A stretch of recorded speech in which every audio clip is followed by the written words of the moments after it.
सिंधुत नामरूपासत ते निजात्मरूप झाल्या ज्ञात होय सुरपतेची कारण कुंडली विठ्ठल श्री ज्ञानदेव तुकाराम पंढरीनाथ जगद्गुरु तुकाराम कुठून कुठपर्यंत झालं? 265 शिष्य. कोण सांगते अनुवाद? काय सांगा. नाही केला. कुणी केला आणखी? माग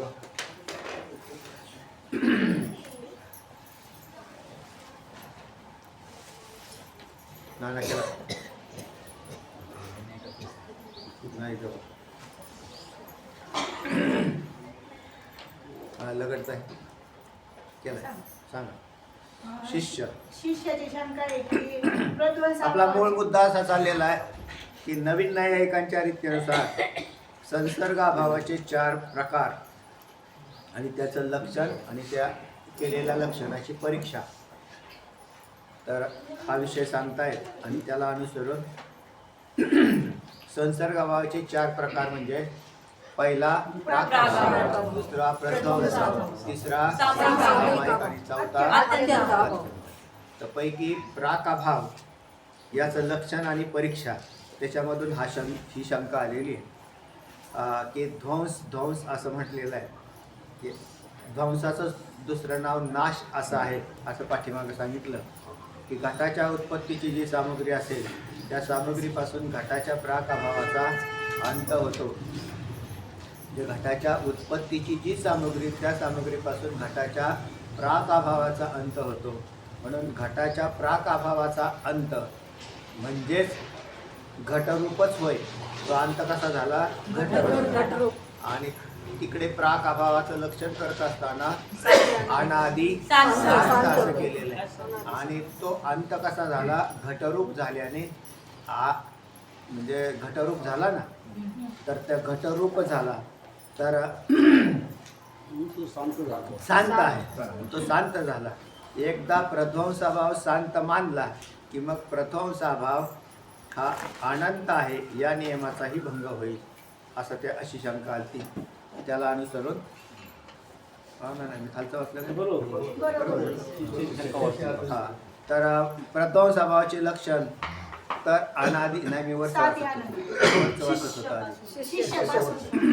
त्या सामग्रीपासून घटाच्या प्रागभावाचा अंत होतो. म्हणून घटाच्या प्रागभावाचा अंत म्हणजे घटरूपच होय. अर्थात घटाच्या प्रागभावाचा ध्वंस घटावरून पृथक किंवा निराळा नाही. याला अनुसरून शंका आली. सांगा आता शंका. शिष्याची शंका आहे की प्रध्वंसाभावाचे लक्षण साधी अनंत आहे. कसे आहे प्रध्वंसाभावाचं? साधी अनंत आहे.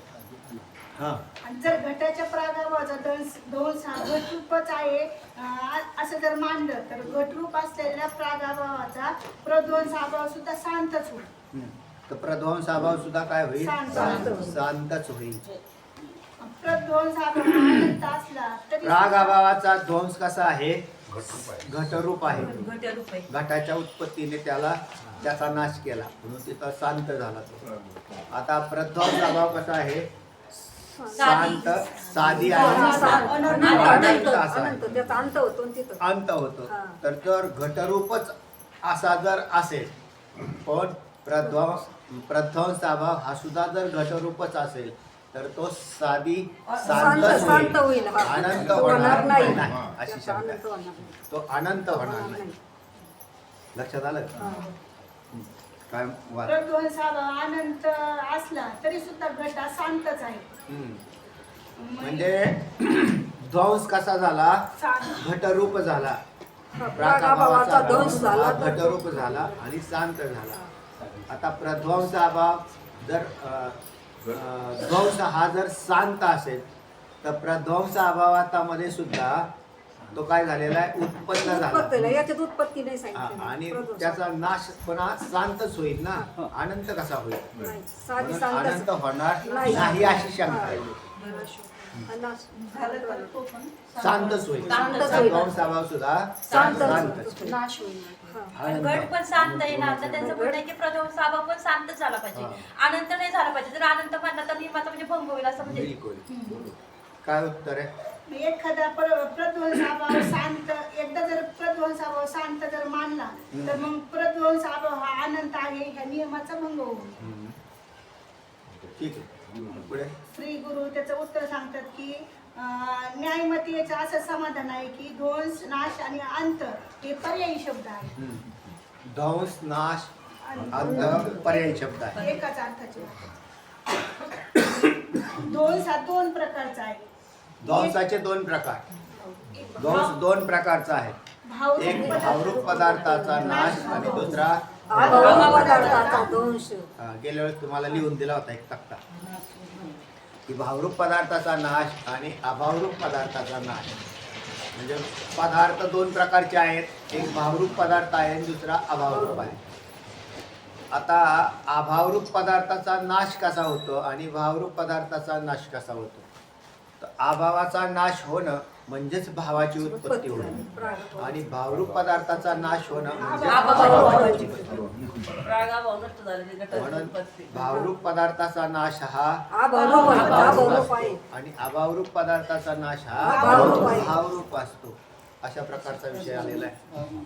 जसा घटाचा नाश झाला तर अभावरूप अभाव होईल आणि प्राग अभाव म्हणजे अभावाचा प्राक अभावाचा म्हणजे नाश भावरूप झाला घट उत्पन्न तर होतो. भावाची उत्पत्ती. प्रतियोगी. तर असे दोन शब्द आलेले. चला काय म्हणतात ऐकून. भावरूप पदार्थाचा नाशरूप ध्वंस हा अभावरूपच असतो. त्यालाच प्रध्वंस अभाव म्हणतात. त्याला काय म्हणतात? प्रध्वंस.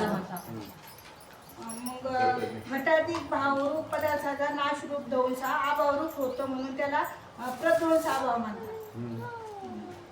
आणि अभावरूप पदार्थाचा नाशरूप ध्वंस मात्र भावरूप असतो. त्याला ध्वंस किंवा प्रध्वंस असं म्हटलं जातं. एक तर भावरूप पदार्थाचा नाशरूप ध्वंस आहे आणि दुसरा अभावरूप पदार्थाचा नाशरूप ध्वंस आहे.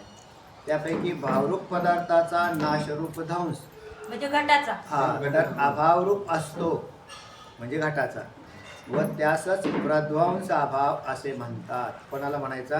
घटाला म्हणजे घटावर भावरूप पदार्थाचा जो नाश होतो त्याला प्रध्वंस अभाव असं म्हणतात. आणि मग पहिला प्राक अभावाचा नाश झाला त्याला नुसता ध्वंस झाला. इथं प्रध्वंस झाला. म्हणजे प्रकर्षेण ध्वंस हा प्रध्वंस हा. प्रकर्षेण म्हणजे भावरूप पदार्थाचा प्रकर्षेण नाश होतो आणि अभावरूप पदार्थाचा प्रकर्षेने नाश होत नाही. तो अनंत असतो. हा तर नाही ना. ध्वंस आहे का? म्हणजे अभावरूप पदार्थाचा नाश हा भावरूप भावरूप होतो असतो. म्हणून प्रकर्षेने नाही झाला. भावरूप पदार्थाचा नाश म्हणजे घटाचा नाश प्रकर्षेने होतो म्हणून अनंत झाला तो. म्हणजे साधी अनंत झाला त्याला प्रध्वंस अभाव असं म्हटलं. घटाचा नाश त्याला काय म्हणता तुम्ही? प्रध्वंस अभाव. आणि प्राग अभावाचा नाश त्याला ध्वंस. म्हणून प्र काढला त्यातला. प्रकर्षेण कोणाचा होतो? ध्वंसाचा. प्रध्वंसाचा. भावरूप पदार्थाचा होतो. पदार्थाचा प्रकर्षेण होतो. पुढे घटाचा प्रागभाव हा एक अभावरूप पदार्थ आहे. अभावरूपच नाही. त्याचा नाशरूप ध्वंस म्हणजेच घट आहे. आणि तो घट भावरूप आहे म्हणून त्यास प्रागभावाच्या नाशरूप ध्वंसात प्रध्वंस अभाव असं म्हटलं जात नाही. मग काय म्हणायचं? नुसता ध्वंस असा शिकायला. ध्वंस असा घट शब्द. प्रागभावाच्या नाशरूप घटास म्हणून प्राक अभावाचा जो ध्वंस झाला म्हणजे घटाच्या उत्पत्तीने ध्वंस झाला म्हणजे प्राक अभावाचा ध्वंस झाला. कोणामुळं? घटाच्या उत्पत्तीमुळं. म्हणून तो शांत झाला. म्हणून ध्वंस हा शांत असतो आणि प्रध्वंस हा आनंद असतो. नाशरूप घटास स्वप्रागभावाचा ध्वंस किंवा प्रध्वंस असेच म्हटले जाते. असं बोलताना बोलतात. हा. इथपर्यंत झालं. एवढंच झालं? झालंय ना? 2-3 वळी आहेत. सुरुवात पर्यंत झालं बघा. सारांश तुमची मुळी झाली. हा सारांश सांगितलाय की हा ध्वंस हा दोन प्रकारचा सांगितलेला आहे.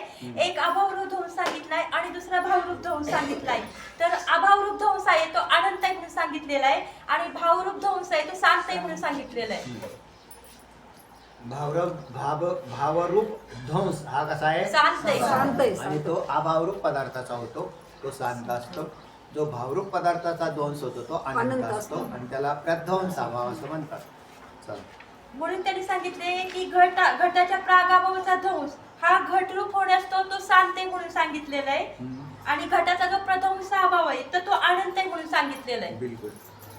अर्थात तात्पर्य सांगितले त्यांनी की जो अनादि शांत जो अभाव असतो त्याला प्रागाभाव म्हटलेला आहे. एवढं झालेलं आहे. तर अनादि शांत असतो त्याला प्राक अभाव असं म्हणतात. असं लक्षण जे केलेलं आहे, आपला मूळ विषय चाललेला आहे संसर्गाभावाचे 4 प्रकार, त्यातल्या प्राक अभावाचं लक्षण करून सांगताय. त्याचं प्राक अभावाचं लक्षण काय आलेलं आहे? अनादि शांत तो अभाव त्याला प्राक अभाव असं म्हणतात. हे लक्षण सिद्ध आहे.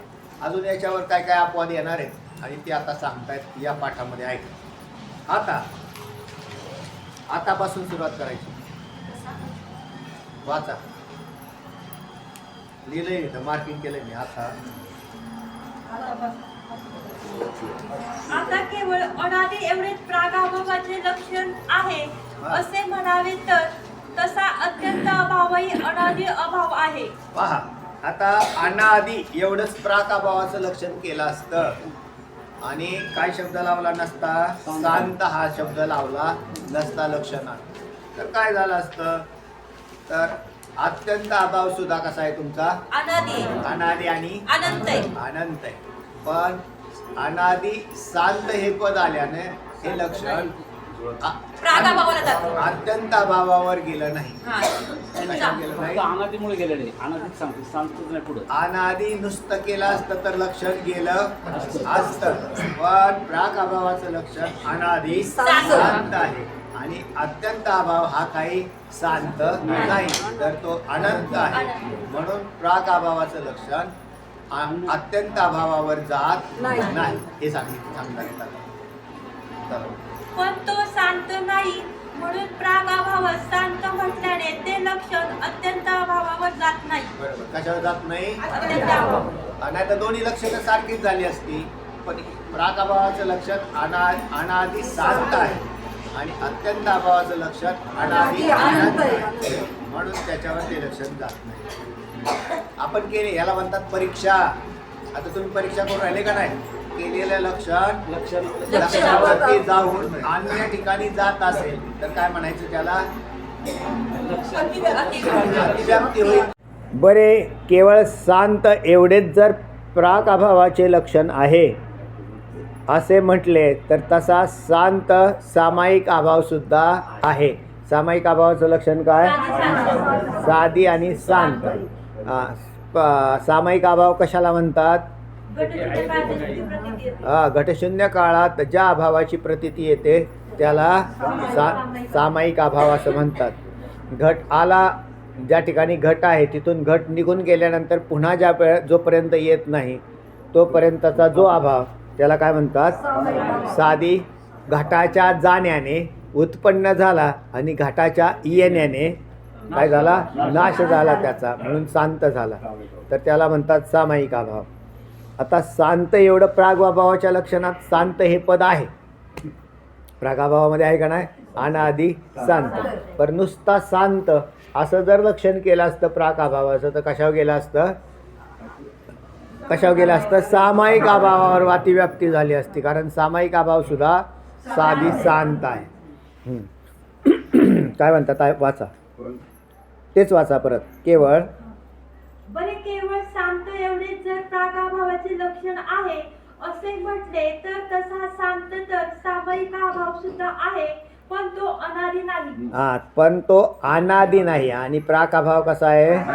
अनादि आहे. प्रागाभाव अनादि आहे. आपल्याला ताळमेळ कोणाशी लावायचा आहे आता? सामायिक अभाव आणि प्रागाभाव. मागं आत्ता लावला, पाठीमागं तो अत्यंत अभाव आणि प्रागाभाव. चला, त्यामुळे प्रागाभावास अनादि म्हटल्याने त्या प्रागाभावाचे लक्षण सामायिका अभावावरही जात नाही. बिलकुल. वेदांत सिद्धांतात माया देखील आता दुसरा एक पदार्थ आला. माया कशी आहे? अनादि आणि शांत आहे. आणि मग बसलं ना म्हटले, तुमच्या लक्षण चुकीचं झालं, कारण ते मायेवर सुद्धा जातं. मायेला कसं मांडलेलं आहे? अनादि शांत असं मांडलेलं आहे. शांत का म्हटलं बरं? ब्रह्मज्ञानाने बाध होतो, म्हणून माया ही शांत आहे. आणि माया केव्हापासून आहे? अनादि. म्हणून अनादि आहे आणि शांत आहे. आणि प्राक-अभाव कसा आहे? अनादि आणि मग प्राक-अभावाचं केलेलं लक्षण मायेवर गेलं. अतिव्याप्ती नावाचा दोष आला. लक्षात आलं ना? अतिव्याप्ती दोष येतो. मग आता याचं निवारण कसं होईल? तर ऐका ते काय म्हणतात. तर माया ही कशी आहे आणि प्राक-अभाव कसा आहे, याच्यावरून हा भेद निर्माण होईल. ऐका. कोणती अभावरूप नसून भावरूप आहे. हां. कारण या अखिल जगताचे उपादान कारण कोण आहे? माया आहे. ती माया जर भावरूप असेल तरच तिला या जगताची उपादानकारता संभवेल. जगत भावरूप आहे का अभावरूप आहे? जगत आपण ज्याच्यात राहतो, हे शरीर, हे दिसणारे पदार्थ सगळे हे भावरूप आहेत का अभावरूप आहेत? भावरूप. मग भावरूप पदार्थाचं कारण असणारी माया ही अभावरूप कशी? कारण अभाव हा कोणत्याही पदार्थाचं उपादान कारण होत असा एक नियम आहे की अभाव हा कोणत्याही भावरूप पदार्थाचं कारण होऊ शकणार नाही. चला. आणि जर ती माया अभावरूप असेल हा. तर तिला या जगताची उपादानकारता संभवणार नाही. बरोबर नाही. मग त्याला उपादान कारणताच येणार नाही. कारण माया जर अभावरूप असती तर जगताची उपादान कारणता मायेला संभवली नसती. म्हणून माया ही कशी मानावी लागेल? भावरूपच मानावी लागते. कारण घटाधिकांचे उपादान कारण असलेले कपालादिक हे सुद्धा भावरूपाने प्रसिद्ध म्हणून आहे. मायेला वंद्यापुत्राप्रमाणे नाही मानलेली. माया वंद्यापुत्राप्रमाणे नाही. हा, वंद्यापुत्र भावरूप आहे का अभावरूप आहे? आणि माया आता कुठेतरी कोणत्या विषयात आला होता, हाही विषय येऊन गेलाय. चला, विचारसागरात नाही आला. हा पंचदशीमध्ये आला असेल. विचारसागरात आला. चला. हा अनिर्वचनीयमध्ये आला. बरोबर. चला पुढे. अभाव हा कोणत्याही कार्यास उपादान रूपाने कारण होत नाही. अभाव हा कोणत्याही कार्यास उपादान कारण रूपाने कारण होत नाही. कारण होत नाही असा नाही, होतो, पण उपादानतेने कारण होत नाही. म्हणजे पदार्थाच्या उत्पत्ती, तुम्हाला जर भाकरी करायची असेल तर भावरूप पीठ असावंच लागतं. ते म्हणले आमच्याकडे काहीच नाही तर तुम्हाला भाकरी करता येणार नाही. म्हणजे भावरूप पीठ असेल, मग भावरूप पिठासारखीच माया आहे. त्या पिठाचेच तुम्ही काय केले? मोदक केले, पिठाचे चपाती केली, भाकरी केली, आणखीन काय काय बनवलं एका पिठाचं.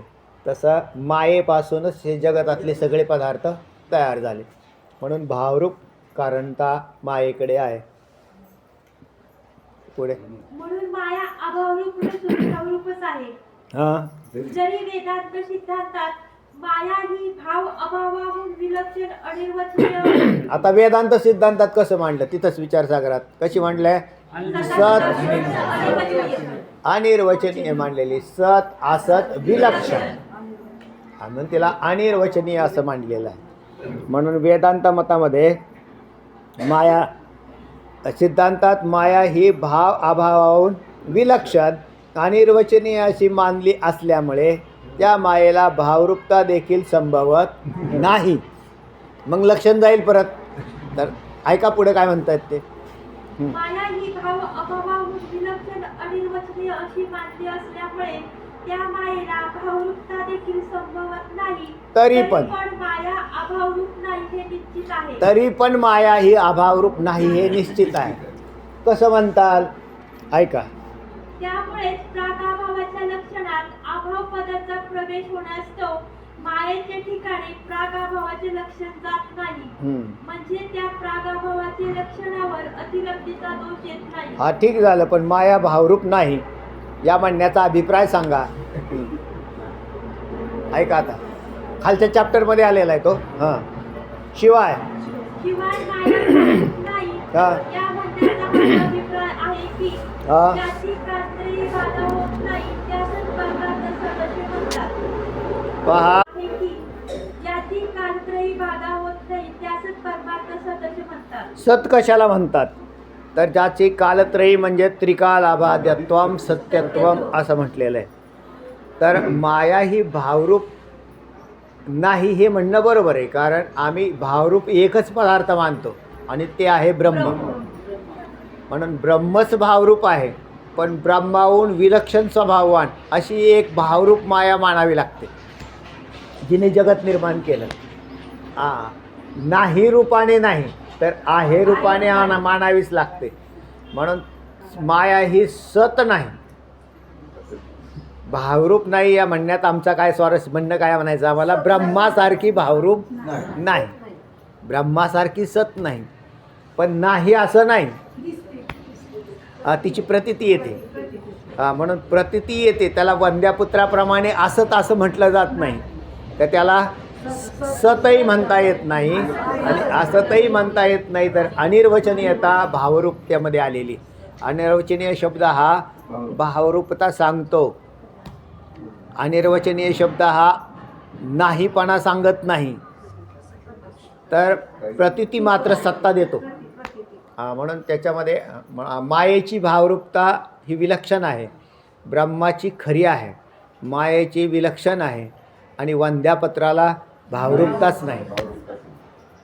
असे 3 प्रकार केले का नाही. म्हणून एक भावरूप पदार्थ केवळ ब्रह्मच आहे, पण मग मायेला काहीच म्हणता येणार नाही का, म्हणता येईल. म्हणून तिला आम्ही बोलताना काही वेळेस सहज बोलताना भावरूप माया असं म्हणतो. लक्षणही तसंच केलं आहे तिचं. भावरूप अनादी शांत असं मायेचं लक्षण आहे. भावरूप अनादी शांत. मग भावरूप असेल तर 2 भावरूप पदार्थ एका काळात राहत नाही, हे विलक्षण चुकलं. तर भावरूपतेमध्ये 2 प्रकार केले, एक अनिर्वचनीय भावरूपता आणि एक स्वरूपता भावरूपता, स्वरूपभूत भावरूपता. स्वरूपभूत भावरूपता कोणाची आहे, ब्रह्माची. आणि मायेची अनिर्वचनीय भावरूपता. प्रश्न संपला का नाही. म्हणून माया भावरूप आहे, माया भावरूप नाही असं काय वेळेला आम्ही जे म्हणतो ते तसं म्हणत असलो तरी मग प्राक अभावाचं लक्षण मायेवरती येत नाही, कारण ती अनिर्वचनीय भावरूप आहे. कारण ती परमार्थता सत नाही. कालत्रयी बाधा होत नाही त्यासच परमार्थ सत असे म्हणतात. कशाला, त्यासच भावरूप असेही म्हणतात. त्यासच भावरूप असेही म्हणतात. त्रिकालाबाधित असे फक्त ब्रह्मच आहे. तशी माया त्रिकालाबाधित नाही हे खरे, बरोबर. परंतु ज्या अर्थी ज्ञानोत्कर्मादी मायेचा बाध होतो त्या अर्थी मायेमध्ये जरी परमार्थ सत्स्वरूप भावरूपता नसली तरी सुद्धा जो विषयभूत विधिमुक्त प्रतीतीचा विषय असतो त्याला देखील सत आणि भावरूप असे म्हटले जाते. पहा आता तुम्हाला थोडीशी खोली सांगतायत की जो विधिमुख प्रतीतीचा विषय असतो त्यालाही सत आणि भावरूप असे म्हटलं जातं. विधिरूप प्रतीतीचा विषय. आता वंद्यापुत्र हा विधिमुख प्रतीतीचा विषय नाही आणि भावरूपही नाही. म्हणजे विधिमुख प्रतीतीचा विषय आहे का, कोणाला भेटला का होतो कुठे वंद्यापुत्र तुम्हाला कुठेच भेटला नाही. म्हणून विधिमुख या पदाचा अर्थ आहे ज्याचं वर्णन करून सांगता येतं त्याला विधिमुख असं म्हणतात. ज्याचं वर्णनच करता येत नाही त्याला निषेधमुख असं म्हणतात. विधिमुख कशाला म्हटलं, ज्याचं वर्णन करून सांगितलं जातं, ज्या पदार्थाची लांबी, रुंदी, उंची, रंग, वर्ण हे प्रतिपादन केलं जातं त्याला विधिमुख प्रतीतीचे विषय असं म्हटलं. जसं आता हे गुलाबाचं फूल हे काय आहे, याच्या पाकळ्या आहेत, याच्यामध्ये अनेक पाकळ्या आहेत, याला देठ आहे, खाली हिरवे पानं आहेत, वरून काय आहेत गुलाबी रंगाच्या पाकळ्या आहेत. पाकळ्यामध्ये कमी जास्तपणा आहे, एकमेकाला आतून त्या पाकळ्या चिकटलेल्या आहेत. हे सगळं वर्णन कशाचं केलं मी? म्हणजे या फुलाचं, याला म्हणतात विधिमुख वर्णन आहे. आता निषेधमुख वर्णन काही वेळेला केलं जातं. निषेधमुख, या फुलाचा रंग पिवळा नाही. म्हणजे पिवळेपणाचा काय केला मी? निषेध केला. पिवळ्या रंगाचा निषेध केला ना. या फुलाचा म्हणजे गुलाबाच्या या फुलाचा रंग पिवळा नाही, या गुलाबाला खालून काटे नाहीत. हे काय केलं त्याच्यात? नाही नाही नाही याला निषेध, आणि आहे आहे आहे याला विधी. म्हणजे त्याच्या ठिकाणी आहे आहे आहे तर त्याला म्हणायचं आसनं, किंवा दुसऱ्या भाषेत अन्वय आणि व्यतिरेक असाही शब्द प्रयोग येतो. मायेचं वर्णन फक्त कार्यावरूनच करावं लागेल. मग तसं कार्यान्वयता आहे ना तिची. आहे ना, तसं वर्णन काय करू शकत नाही. मग आता मायेचं वर्णन तिने जगत निर्माण केलं. कार्यावरून मग जगत निर्माण केल्यावरती तिने असं कार्य केलं. किती ब्रह्मांड निर्माण केली? अनेक ब्रह्मांड, कारण मायेशिवाय तर होणार नाहीत. नंतर त्या ब्रह्मांडात 14 भुवनं, त्या भुवनात नुसती मोकळी नाहीत तर अनेक पदार्थ भरून ठेवले. तर हे सगळं वर्णन विधिमुखाने केलं. जर माया नाहीपणाने असती तर ब्रह्मांडही नसतीन, भुवनही नसतीन, वस्तू बी नसत्या, म्हणजे पदार्थ आपल्याला दिसले नसते. आपण वर्णन तर करून सांगतो का नाही एवढ्या सगळ्या पदार्थाचं. मग हे वर्णन जे केलेलं याला म्हणतात विधिमुख वर्णन. म्हणून जे कोणी विधीने वर्णन करून सांगितलेलं असतं त्याला देखील सत असं म्हणतात. मग माया काय झाली? सत झाली का नाही? विधीने वर्णन केलं. मग ब्रह्माचं वर्णन होतं का? म्हणून ब्रह्माला सतही म्हणू नये आणि असतही म्हणू नये. सुटले का नाही तुम्ही? दोन्ही बाजूला सुटले पाहिजे. ब्रह्म सत आहे का असत आहे? मग आणि रोचनीय धरा. मग भावरूप आहे म्हणून केवळ भावरूप ब्रह्मच आहे. ब्रह्माला सच्चिदानंद हे जे बोललेलं आहे ते विधिमुखाने, आणि निर्गुण निराकार निष्क्रिय असं म्हटलेलं आहे त्याच्यात. तर त्याला निषेधमुखाने बोललं. निर्गुण म्हणते का नाही तुम्ही? त्या आत्मा कसा आहे? निर्गुण, निराकार, आकार नाही. मग ते म्हणले हे निषेधमुखाने वर्णन केलं. त्याच्या ठिकाणी आकार नाही, त्याच्या ठिकाणी गुण नाही, त्याच्या ठिकाणी वर्ण नाही. किंवा असं म्हटलं माऊलींनी की नामरूप संबंधो जाती क्रिया भेदो आकारासीच प्रवादो वस्तुसी नाही. म्हणून ब्रह्म भावरूप आहे. भावरूप आहे पण विधी निषेधाच्या पलीकडे आहे. त्याचा निषेधही होत नाही ना विधी. आता माया भावरूप आहे पण सत आहे असं तिला विधिमुखाने वर्णन केल्यावर सत आहे असं सिद्ध होत आहे. असं ना, सत हे तात्पुरतं लक्षण मानाय तुम्हाला काय अडचण नाही. आणि नंतर तिचा काय होणार आहे? बाद होणार आहे. चला, तेव्हा त्रिकाल अबाधित असे फक्त ब्रह्मच आहे.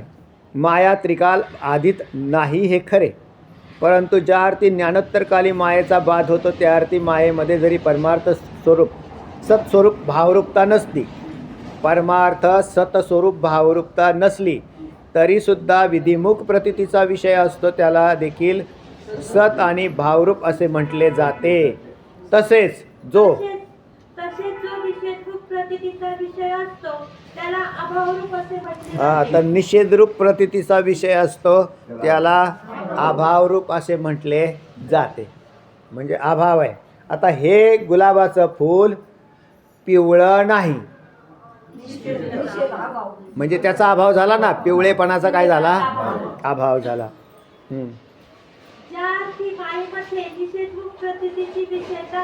मायेमध्ये निषेधरूप प्रतीतीची विषयता नाही. तर माया प्रतीतीला येते का नाही हो? निषेध म्हणून नाही नाही असं म्हणता येत नाही. तर आहे आहे म्हणून तर जगत सगळं फुललंय का नाही. लोक म्हणतात ना हे आहे, गाडी आहे, बंगला आहे, शेती आहे, जमीन आहे. आणि ती जर नसते निषेधमुख तर म्हटले मग काय असं केलं असतं की काहीच गाडी नाही, बंगला नाही, जमीन नाही, घर नाही, काहीच नाही असं कोणीच म्हणत म्हणजे कोणीच निषेध करत नाही.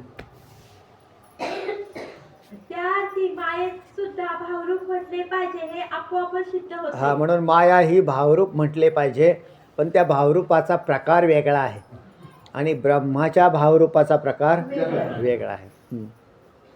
शिष्याने शंका विचारली, महाराज, माया, प्रकृती, अविद्या आणि अज्ञान हे सर्व पर्याय शब्द आहेत. हां, त्यापैकी अविद्या व अज्ञान या दोन शब्दात असलेला अकार हा निषेधवाचक आहे. बरोबर आहे. तिथं तर निषेध केलेला आहे का नाही मायेचा. माया म्हणजेच अज्ञान, प्रकृती. तर तिथे काही ठिकाणी अज्ञान, अविद्या असे शब्द येतात. त्या अमुळं काय, अविद्या केलंय. हां, तर अमुळं काय झाला, निषेध झाला असं मला वाटतं. आणि तुम्ही काय म्हटले, निषेधमुख प्रतीतीचा विषय माया नाही, आत्ताच म्हटले. तर याचं काय उत्तर आहे ऐका. अर्थात माया देखील निषेधमुख प्रतीतीचा विषय होत असल्यामुळे हा. त्या मायेत सुद्धा अभावरूपच म्हटले पाहिजे असे मला वाटते. हा, तर निषेधमुख याचे समाधान कृपा करून सांगा. निषेधमुख प्रतीतीचा विषय असतो तो अभावरूप असतो, असं आत्ताच वरती एक ओळ गेली. आणि मायेला तर अविद्या म्हणतात, अज्ञान म्हणतात. त्या अमुळं काय केलेलं आहे, निषेध केलेला आहे. म्हणून मला असं वाटतं की अमुळं निषेध केलेला असल्या कारणाने मायासुद्धा अभावरूपच असली पाहिजे असा विषय येतोय. काय म्हणतायत, उत्तर ऐका. शिकवू शकतात की हे शिष्य अज्ञान, अविद्या अशी मायेची नावे असली तरी अकाराचा केवळ निषेध हाच एक अर्थ आहे असे नाही. अकार म्हणजे जो आलेला आहे तो निषेधवाचकच असतो असं नाही. चा उपयोग केवळ निषेधात केला जातो असं नाही. तर मग चे उपयोग कुठे कुठे केले जातात त्याच्यासाठी सुंदर विषय सांगणारा ते एक श्लोकच आलेला आहे फालिका. तत्सादृश्य भावश्च तदन्यत्वं तदल्पता अप्राशस्त्यं विरोधश्च नर्था न वर अनुस्वार घेतलेला आहे बरं का तो. नर्था षट प्रकीर्तितः. नर्था अनुस्वार करायचा नाकात. नर्था, अर्थ असा शब्द निघतोय. नर्था षट प्रकीर्तितः तत्सादृश्य भावश्च तदन्यत्वं तदल्पता अप्राशस्त्यं विरोधश्च नर्था षट प्रकीर्तितः. तर याच्यामध्ये 6 भाग सांगितले आहेत ते की कधी येतो. तर सादृश्य सांगण्यासाठी चा वापर केला जातो. अभाव सांगण्यासाठी चा वापर केला जातो. निराळेपण सांगण्यासाठी चा वापर केला जातो. अल्पपणा सांगण्यासाठी चा वापर केला जातो. अप्राशस्त्य सांगण्यासाठी चा वापर केला जातो. आणि विरोध सांगण्यासाठी चा वापर केला जातो. किती झाले? 6 एवढे अर्थ 6 पदाचे एका श्लोकामधून आलेले आहेत. म्हणून नुसता या पदाने नुसता अभाव सांगितला असा नाही. तर मग अविद्या, अज्ञान या पदांचे अर्थ काय आहेत, तर तिथे अभाव नाही सांगितला. मग त्याचे उत्तर काय आहेत ते पुढे येणार आहेत, आत्ता सांगणार आहेत सगळे. ऐका काय म्हणतायत ते.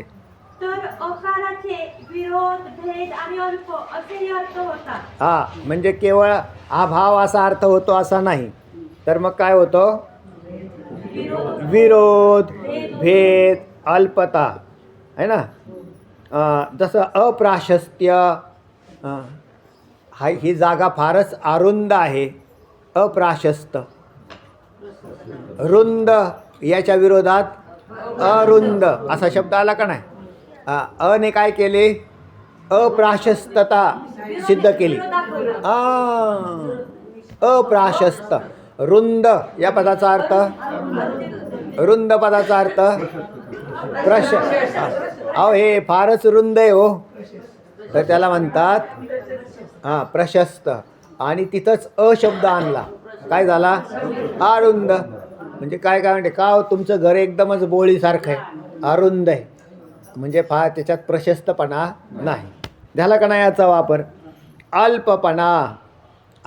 छोटेसा. याची उदाहरणं दिलेली त्याची काही उदाहरणं दिलेत ती आपण तिथेच पाहू. चला. जसे अधर्म या शब्दात असलेल्या अकाराचा अर्थ विरोधी असा आहे. अकाराचा अर्थ जसे अधर्म. म्हणजे धर्म अधर्म. धर्म या पदाच्या समोर काय लागला? अ लागला. बरोबर आहे. म्हणजे धर्म या पदाने धर्म सिद्ध केला, पण त्या धर्माचा निषेध केलेला आहे. कोणी केला? अ याने केला. म्हणून धर्म या पदाच्या विरोधी शब्द कोणता केला? आणि तो कोणी बनवला? अने बनवला. म्हणून अ या पदाचा अर्थ विरोध असा झाला. धर्म, जो धर्म नाही असा, त्याचं नाव अधर्म. म्हणजे विरोध केला का नाही त्याला? म्हणून अ या पदाने विरोध केलेला आहे त्याला. अ आकाराचा अर्थ विरोधी असा आहे. अर्थात जे धर्म विरोधी असेल त्यास अधर्म म्हटले जाते. धर्मविरोधी असेल तर अधर्म म्हटलं जातं. पुढे आता अब्राह्मणोनाचार्य हा असं एक संस्कृत वाक्य आहे, बनवलं म्हणा की अब्राह्मण हा न आचार्य हा. ब्राह्मण या पदाला कोणता शब्द लागला? अ लागला. अब्राह्मण हा न आचार्य हा. म्हणजे ब्राह्मण नाही, अब्राह्मण आचार्य नाही असा अर्थ लागला त्याचा. तो आचार्य नाही, आचार्य पदाचं लक्षण दिलेलं आहे. काय?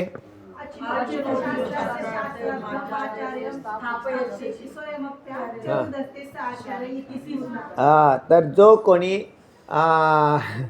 धर्मा म्हणजे त्या, आता तुमचा धर्म कोणता आहे? तुमचा धर्म कोणता आहे? हां, मनुष्य. तुम्ही तर शरीरावर आले, हां, ते तर बाहेर गेले. तुम्ही मूळचे कोण आहेत? सच्चिदानंद ब्रह्म आहे.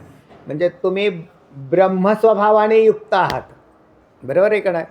मग तो ब्रह्मत्व तुमच्या ठिकाणी जर असेल तरच आम्ही तुम्हाला ब्राह्मण मानू, नाही तर ब्राह्मणत्व नसेल. वर्णाचं ब्राह्मणत्व वेगळं. आता कुठं गेला ना विषय आणखी. हां, ब्रह्म जानाति इति ब्राह्मण हा, त्याला ब्राह्मण. आणि आचार्य कोण होतो? जो ब्रह्माला जाणत नाही तो आचार्य होतच नाही. जरी तुम्हाला लोकांनी म्हटलं तुम्ही आचार्य आहात, तर तुम्ही आचार्य असू शकता, आचार्य असू शकता, आचार्य नाही. तर त्याचा अनुसरून स्वतःही वर्तन तसाच करतो, त्याला काय म्हटलेलं आहे? आचार्य असं म्हटलेलं आहे. मग नाही, त्याच्याप्रमाणे त्याची स्वतःचीच आचरण वृत्ती असते, त्याचं नाव काय आहे? आचारी. म्हणून ते ब्रह्मनिष्ठ जे आहेत ना ते ब्राह्मण झाले, ब्रह्मनिष्ठ झाले ते ब्राह्मण झाले. मग आता तो म्हणून ते आचार्य पदाला योग्य झाले. या शास्त्राचं अध्ययन कोणाकडून बी ऐकायला नाही सांगितलं. ते आचार्य जर असतील तरच, नाही तर नाही. ब्रह्मनिष्ठता हा शब्दप्रयोग आलेला आहे ना. म्हणून आता आपला विषय चाललेला असा जर नसेल तो, म्हणजे अब्राह्मण असेल, तो आचार्य असू शकत नाही. त्या अने काय केलेलं आहे? कोणाचा? ब्राह्मण नाही असं केलं. लक्षात आलं ना? अ आकाराचा भेदवान असा अर्थ तयार झाला. अब्राह्मणो न आचार्य हा या स्थानी अ या अकाराचा भेदवान असा अर्थ आहे. जे ब्राह्मणाहून भिन्न असतील ते आचार्य तेच योग्य नाहीत असा त्याचा अर्थ तयार होतो. चला, आता अब्राह्मणोनाचार्य हा या स्थानी म्हणजे त्यांना भेद सांगायचा होता. अब्राह्मण याने ब्राह्मणाहून भिन्न असा भेद केला का नाही. आणि जो ब्राह्मण तो भिन्न, मग तो आचार्य पदाला योग्य आहे असा भेद तयार केला. दुसरा आहे अनुदरा, अण उदरा देवदत्त कन्या. अण उदरा, उदर म्हणजे पोट, जिचं पोट अल्प आहे ती कोण आहे? देवदत्ताची कन्या आहे. अल्प उदरवान या ठिकाणी काय केलेलं आहे? अण उदरा असा शब्द प्रयोग आला आहे. त्याच्यामध्ये उदराच्या पुढे अन म्हणजे अ लागलेला आहे आणि त्याने अल्पता सिद्ध केलेली आहे. काय केलेले? अल्पता सिद्ध केलेली. अण उदरा देवदत्त कन्या, हा दोघी जणी आलेल्या होत्या. एकीचे दिवस गेलेले, तिचं पोट कसं आहे, मोठं आहे. आणि दुसरी समोरून येते ती अल्प उदरवान, म्हणजे ती काय ही नाही, गर्भवती नाही. मग ते म्हणले देवदत्ताची कन्या कोणती? मग त्यांनी काय सांगितले? अणउदरा देवदत्त कन्या. अणउदरा, जिचं उदर काय आहे, अल्प आहे, ती देवदत्ताची कन्या आहे. कारण ती गरोदर नाही, मग तिचं पोट मोठं दिसत नाही. लक्षात आलं का? अने काय केला? अल्पता दाखवली. अल्पता दाखवली का? पोटच नाही असं म्हटलं, अल्पता दाखवली.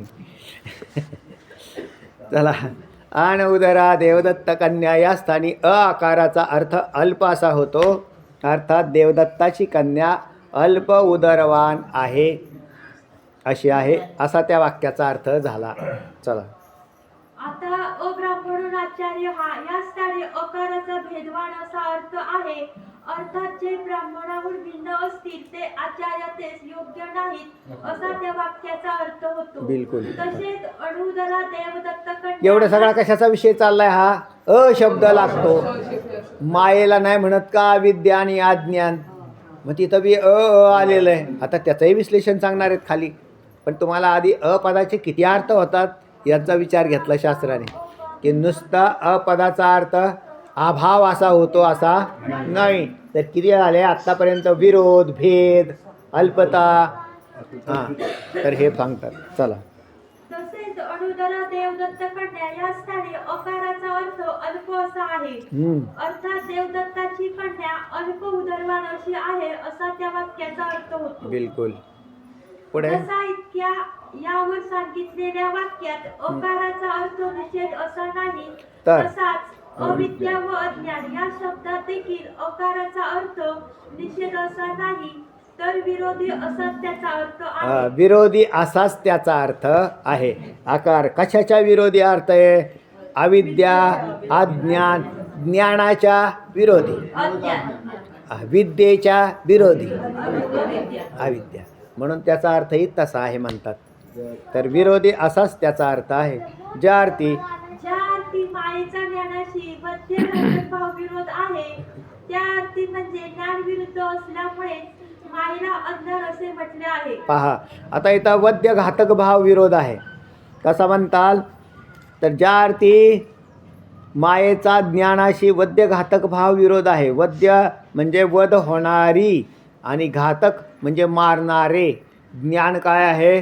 मारणारे. आणि माया काय आहे? वद्य. म्हणून तत्वज्ञान आणि माया यांच्यात वद्य घातक भाव विरोध आहे. त्यामध्ये ज्ञान विरुद्ध असल्यामुळे मायेला अज्ञान असे म्हटलेले आहे. अर्थात माया ही वद्य आणि ज्ञान हे घातक आहे. चला, अर्थात माया ही वद्य आहे आणि ज्ञान हे घातक आहे. वेदांत वाक्यजन्य ब्रह्माकार व्यक्तीच विद्या म्हणतात. आता पहावी, याच्यात एक सूक्ष्मता आहे. माया ही वद्य आहे, पण जोपर्यंत ज्ञानाची गाठभेट होत नाही तोपर्यंत नाही. माया ही वद्य आहे, म्हणून तिला शांत म्हटलं ना. पण शांत म्हणजे तिचा नाश झाला, पण केव्हा झाला? जोपर्यंत ब्रह्मज्ञान आलं नाही तोपर्यंत माया तरतरीत आहे, व्यवस्थित आहे, तिचा घात होत नाही. मग तिचं घातक तत्वज्ञान आहे, ब्रह्मज्ञान आहे. त्या ब्रह्मज्ञानाने माया ही शांत बनते. चला, ती मायेची विरोधिनी आहे. कोण? ब्रह्माकार वृत्ती. तर वेदांत वाक्यजन्य ब्रह्माकार वृत्तीस विद्या म्हणतात आणि ती मायेची विरोधिनी आहे.